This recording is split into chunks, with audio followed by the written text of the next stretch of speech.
The first question is, define inflation and describe its main types of inflation. Support your explanations with relevant examples from the cited articles and from current economics issues. Inflation can be defined as an increase in the general price level and in the cost of living that causes lower purchasing power. There are two main types of inflation. The first one is demand pull function. It can be described as an inflation that is initiated by an increase in aggregate demand, AD. The AD curve will be shifting rightwards. According to this graph, an increase in AD towards full employment, YNR, is from AD0 to AD1, while an increase in the price level, PL, is from PL0 to PL1. The increase in AD above full employment, which from AD1 to AD2, will also increase the price level to PL2. At YNR, the real output has reached the maximum limit, but the price is still increasing. The increase in the price level is the demand pull function. The further increase in demand will cause a hyperinflation. An example from the article given is that the implementation of a minimum wage under budget 2025 is expected to support private consumption, which can increase overall demand in economy.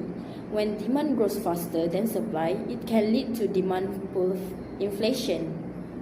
A current economic issue in Malaysia that reflects demand pull inflation is the rising cost of food, especially in restaurants and cafes. As the economy recovers post-pandemic, more people are dining out due to increased income, lifestyle changes, and the return of tourism. This surge in consumer demand has outpaced the ability of food suppliers and restaurants to keep up, causing prices to rise. The situation is further intensified by limited supply capacity and higher input costs, resulting in inflation driven by strong demand. An example of demand pull inflation in action. The second main type of inflation is cost-push inflation.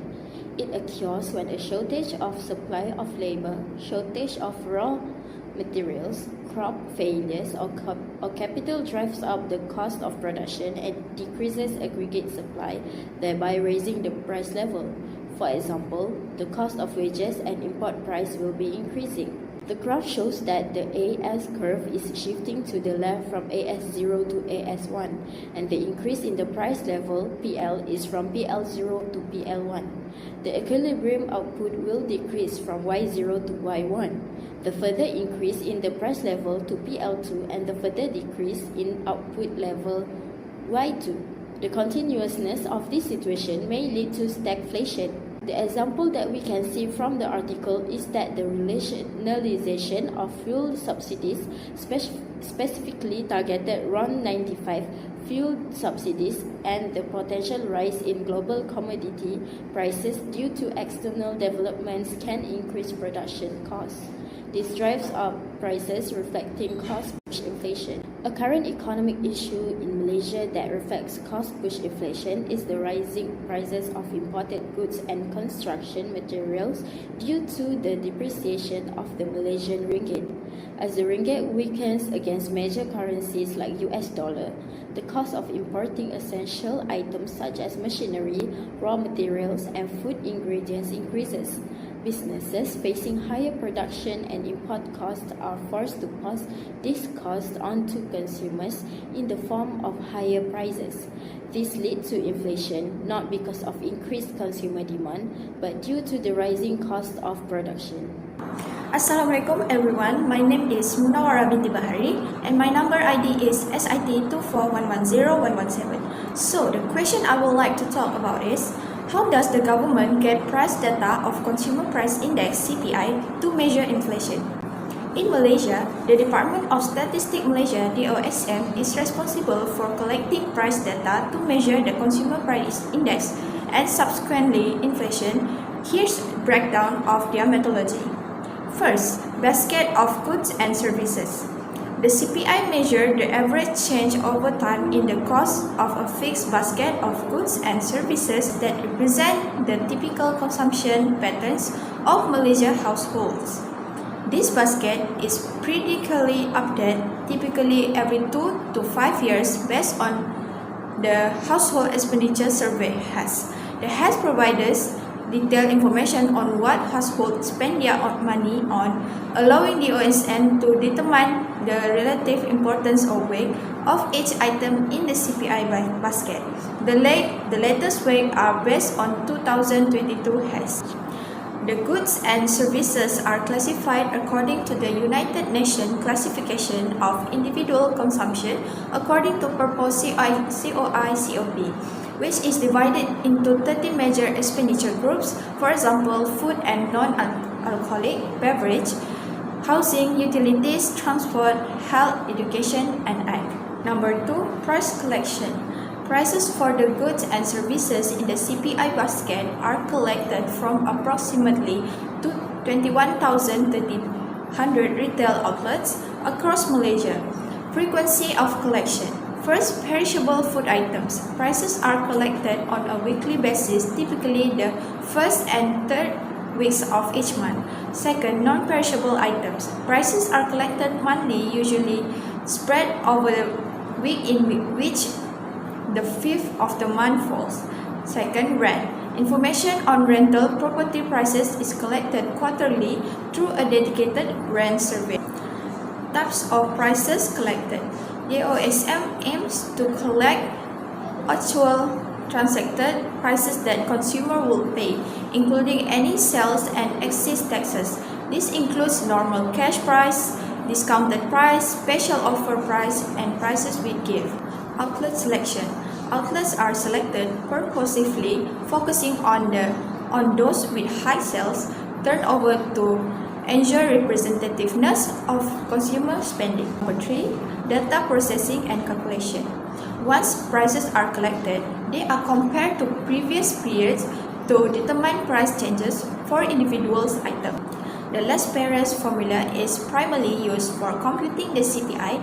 This formula measures the cost of the fixed basket of goods and services in the current period relative to a base period. Currently, 2010 equals to 100 for Malaysia CPI.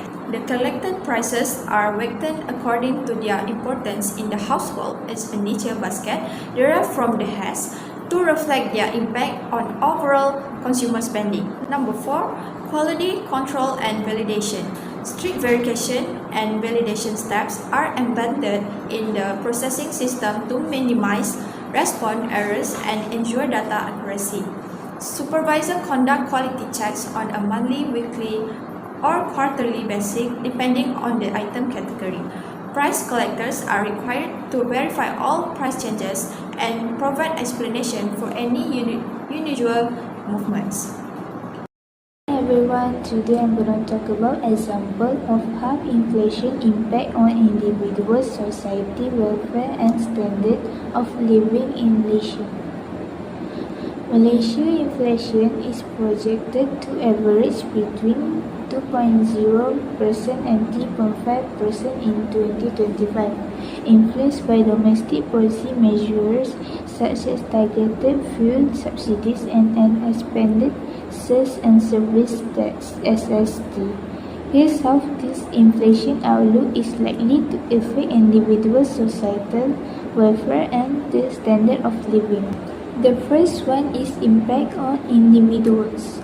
The first point is purchasing power.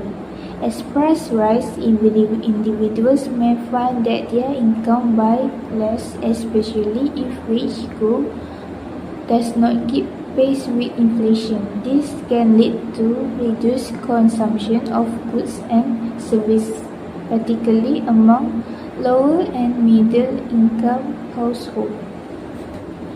The second point is wages. The implementation of a minimum wage under Budget 2025 may help support private consumption and particularly offset inflation impact, but past data suggests that minimum wage increases have had only a small effect on inflation. The second impact is impact on society welfare. The example is income distribution.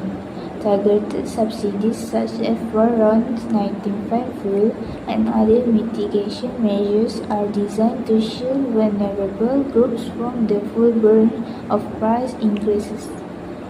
helping to maintain social welfare. For a second example is social stability. Effective enforcement and mitigation measures, as seen with the diesel subsidy rationalization, have so far limited spillover effect to border prices, reducing the risk of widespread social discontent due to sudden cost increase. The third impact is impact on standard of living. The first point is essential goods and services. The moderation in food and beverage inflation, 1.6%, suggests that basic necessities remain relatively affordable for most Malaysians, supporting the overall standard of living. The second point is broader economic effect. If global economic conditions weaken, inflation could ease further, but this might also signal weaker demand and slower economic growth, which could negatively affect employment and income levels. Good day everyone. Today I will be presenting about the policy measure used to control rising inflation in Malaysia. According to Bank Negara Malaysia, our inflation rate in 2025 is expected to be between 2% to 3.5%. To manage this, the government has introduced several important steps. First, the target around 95 per subsidy ensure that only those who truly need it receive the benefit, helping to reduce unnecessary bill spending and control fuel-related price increase. Second, the explanation of the Sale and Service Tax or SST, it helped government increase revenue without burdening basic goods, which help manage inflation indirectly. And lastly, the minimum wage policy under Budget 2025 support household income and private consumption. Bank Negara also reported that previous wage increase had a very small impact on inflation. This combined effort show how Malaysia is balancing price stability with economic growth. Thank you.